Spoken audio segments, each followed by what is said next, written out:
Alright, so for this video we're going to talk about 60 seconds Reatomized.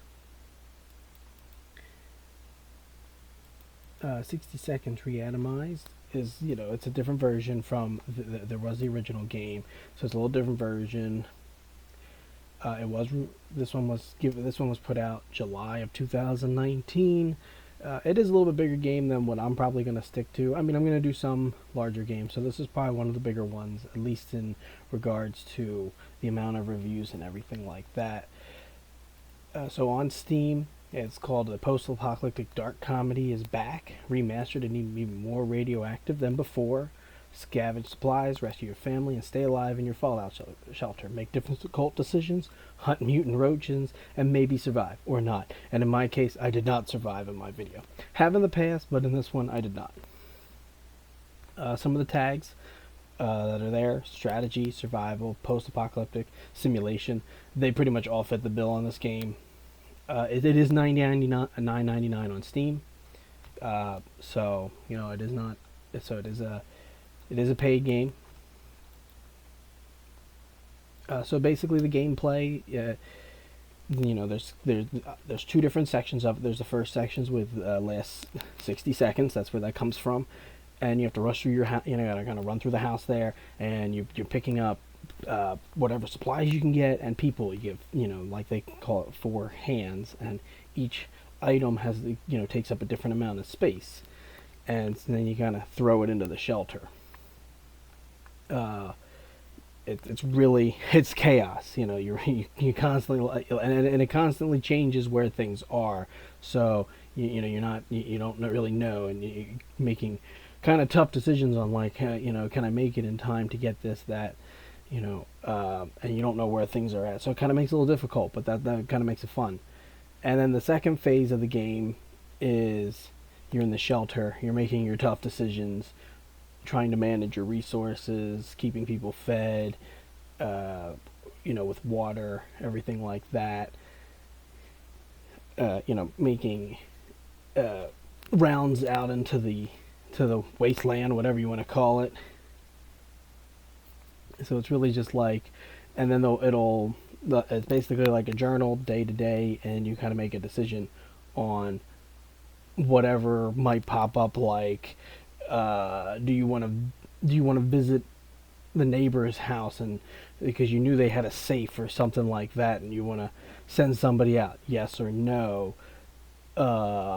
There's a cockroach. Do you want to hit it? If you have certain items, there's the rifle, the guidebook, a gas mask, flashlight, all these different things.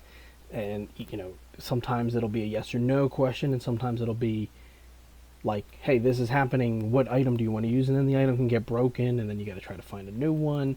It can be really, really chaotic, and sometimes you last a really long time, and sometimes you last, like I did, 20 days, and you don't get very far, and people just starve to death and die. I think actually mine was dehydration. But so the graphic style, I think it's really it's kind of, it's new graphics. It's pretty good graphics for it. Not a whole lot going on because it's not. There's not, especially in the second phase, there's not a whole lot of movement going on. So there's not a whole lot of need for the graphics. But I do like the art style to it. So I do like the way that's done. In that regard, the art style, kind of just quirky, and just the way the expressions and the way the characters look based on whatever, they're tired, thirsty, starving, crazy. The one character, he was crazy, and he's sitting there with a the teddy bear's head and just poking it in the eye, what? So I think that was pretty. It was, it is a kind of humorous way to, the bleak kind of view of nuclear war. The sound of music's pretty good. I can't complain about it. It's different soundtrack. It's not the same soundtrack over and over.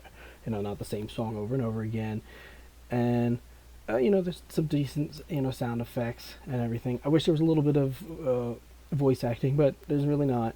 But that's okay. It's not really one of those games that requires a ton of voice acting. Replayability, huge. It definitely, you could go through 2 or 3 different games and get totally different what's going to happen. There's multiple different endings that can go on. And, like I said, it's like a daily journal, so you could get different journal entries every time. And so there's definitely a lot of them. And there's tons of, there's plenty of achievements and everything. So it's really unpredictable. You don't know what's going to go on. You never know what's going to pop up, what's going to happen. And so I think it's a really good game. It's a great way to, spend an hour or something to play it. It's definitely worth a play.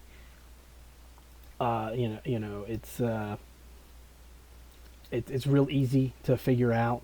It's not a hard game, and it's kind of funny. And like I said, it's randomness is, and it gets really crazy. And you're just like, oh, am I going to be able to survive? So I really liked it, and so I guess I would probably rate it like 8, 7.5 out of 10, 7, somewhere between a 7 to 8 out of 10. Just because, like I said, there's no voice acting or anything like that. And it's just not a really huge game. But for the price tag, it is a fun game.